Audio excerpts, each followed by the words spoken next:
Okay, so welcome to chapter 2. We're going to talk about layers and mask and go way into depth with all of the layer stuff. Alright, so right away on the screen here, you guys can see that I still have my workspace. I want to actually remove the whole workspace and only drag out the layers palette.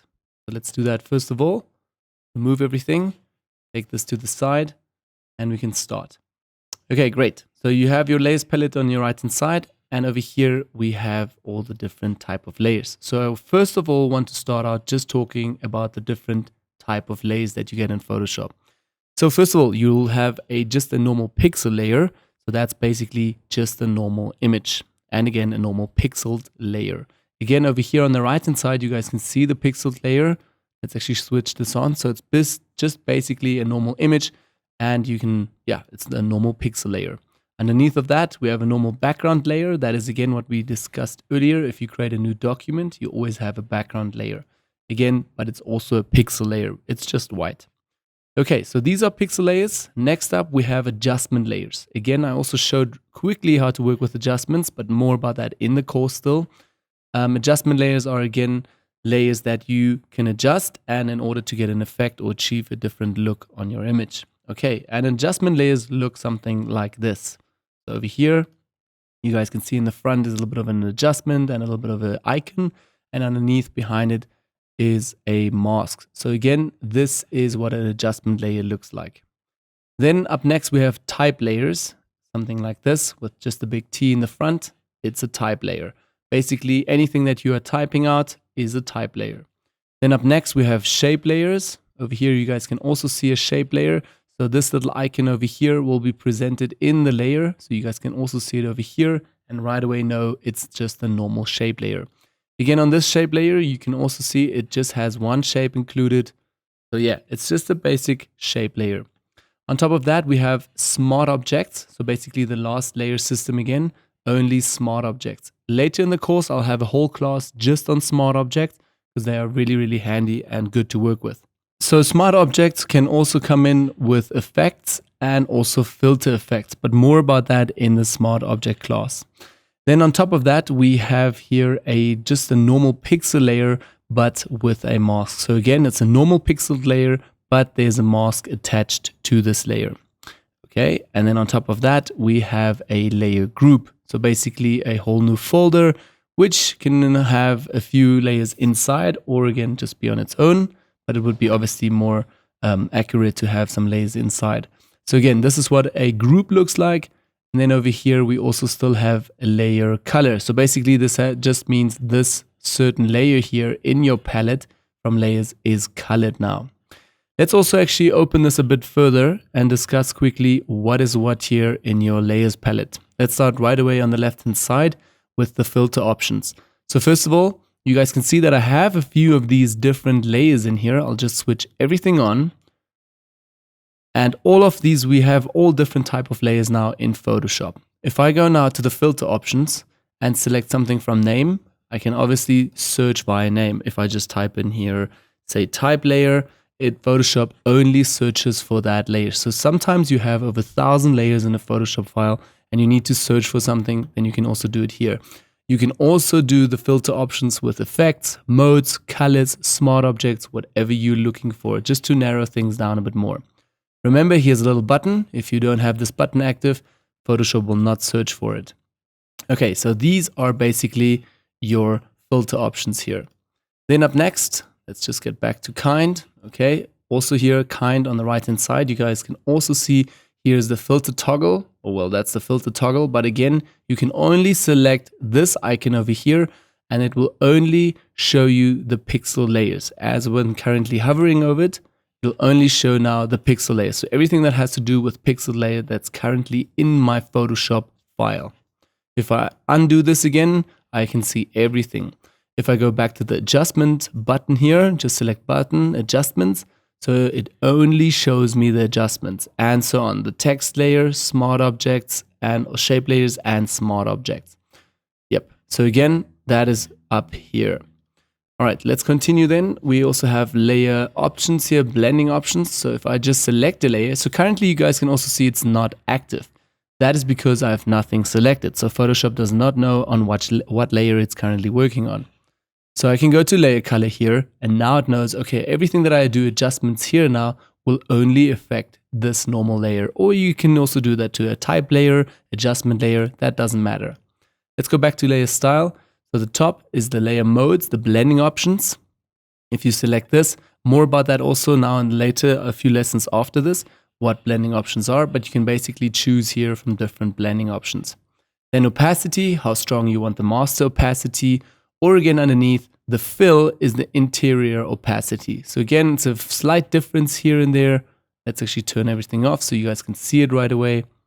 If I tweak this fill here, I can change the opacity of this layer, or again, keep it back to 100, and the same goes for the top opacity as well. Pretty much the same effect. Sometimes it comes in handy to work with fill instead of opacity, but most of the time I work with opacity.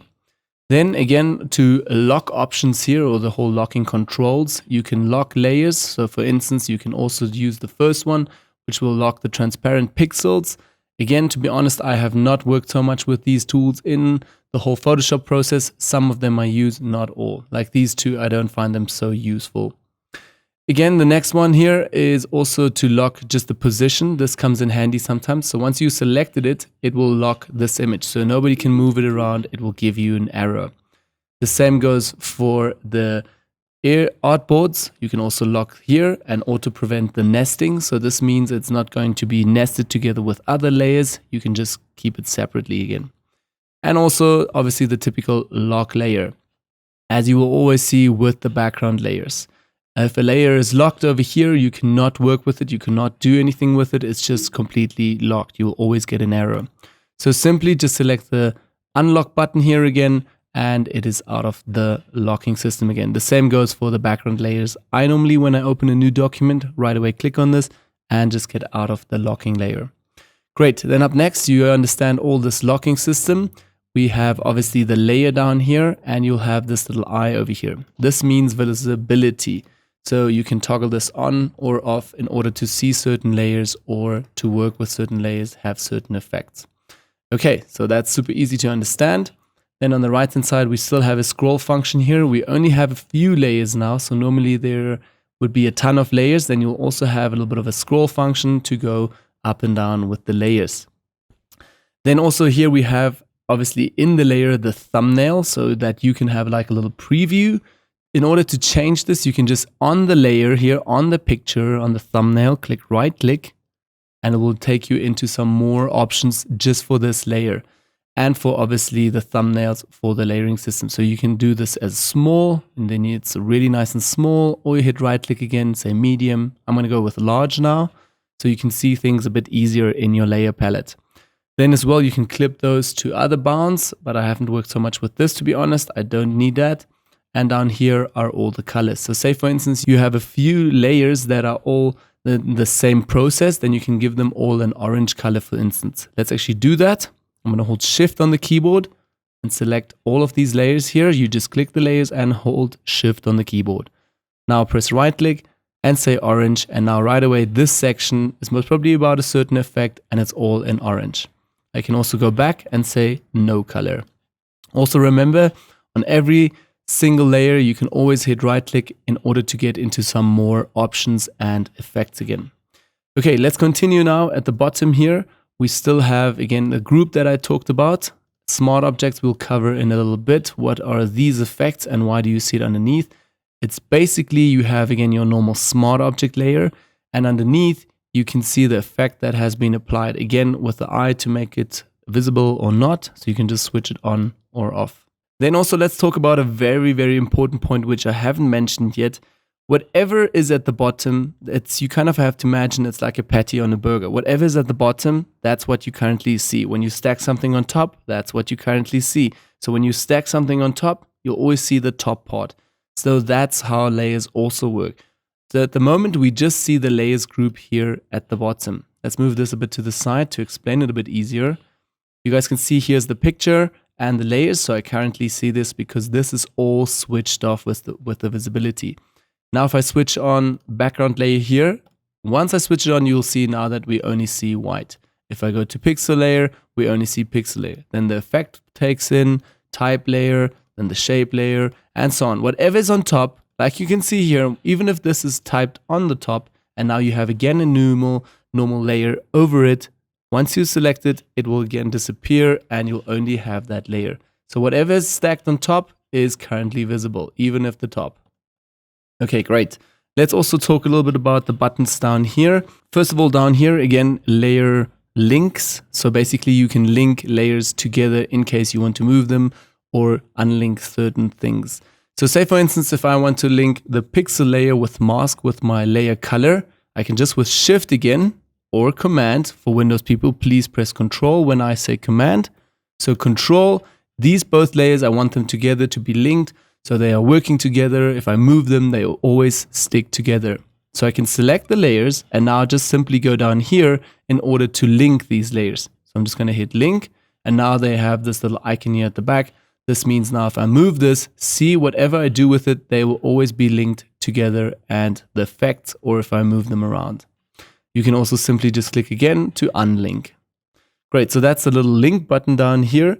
Then we also have add style and effects. So like you guys can see here at the moment, the smart object has a effect to it. On the right hand side, you can also open and minimize this. Again, to see effects. And if you click down here, you'll get to the effect menu. More about that later in the course. Then as well, we also have masks. So let's maybe go to just a normal layer color. And if I click on here, I will now create a mask onto this layer. More about mask also later in the course. Again, if I select this, you'll see right away this has been applied now and we have a layer, a mask. Let's do that again. I'll just have the normal layer color selected and right away we have a mask.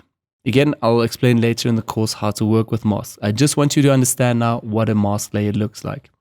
Then up next, we have adjustment layers that I showed previously in the lessons already. Down here, we also have adjustments. So you can simply click on here, select an adjustment and right away your windows will obviously pop up.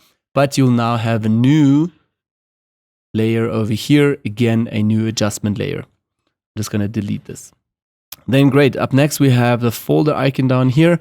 You can either just go somewhere randomly into your layers palette and select a folder. So basically clicking down here, create a folder. You can now rename this to maybe I'm going to rename it to test. And now I'm able to move layers into this whole area and yes, have everything here sorted in one group layer. I can also right click and give this a red color. And once we open this, all of these layers again have a red color attached. Also what you can do, what I mostly do, is I select these layers. Let's just drag them out again. Also hit right click, give them no color. Okay, so they are not now in a group. They are also simple stacked alone. So what I do is with Shift again, select all the layers, or with Command, select whatever I need. And then I go back to the group icon here, select it, and right away Photoshop puts all of those current layers into a group. That's one way of doing it. Or again, there's another way. Again, I'm referring here back to shortcuts. So basically Photoshop keyboard shortcuts. Let's just drag everything out.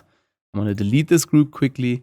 If I select all these layers again with Shift, I'm going to press now Command and G together. And once I hit Command G, Photoshop knows this is a keyboard shortcut.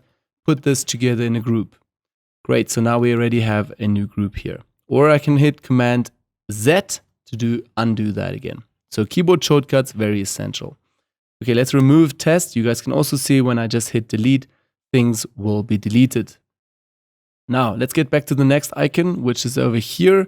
So this is the new layer icon down here. If I select this, you'll see right away we have a transparent new layer and a new empty layer. So we can now work on this with brushes, text, whatever we have. More about that also in the course. I just want you to understand this is a new empty layer and that's how you can add more layers as well. Then up next is again the dustbin here, self-explanatory. It's again the delete layer. So you can select a certain layer and hit this to delete. Yes, you're sure you want to delete? Yes, and you deleted it. Or like me, you can also just hit backspace on the keyboard and you right away delete layers. So that's a little bit easier for me. The same goes again if you have groups available here and a few layers. You can just select this, delete on the backspace and backspace again, backspace again. So that's how you delete it again. Right, so now you know all the little tools over here. Last thing that we still have is the layer menu at the top. So again, a few more options here, which we also most probably cover in the course still throughout. Again, this is just like a right-click function in order to work quicker again with your workflow. So something like new layer is also available here.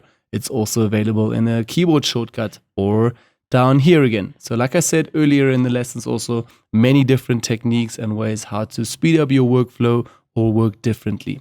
Again, you guys can also see here, duplicate layer, delete the layer, export, new group, etc. It's again a complete new layer menu here. Yeah, great. So that's all about just the layers, the basics to understand. Let's head over now to the next lesson. We'll talk a bit more about layer options.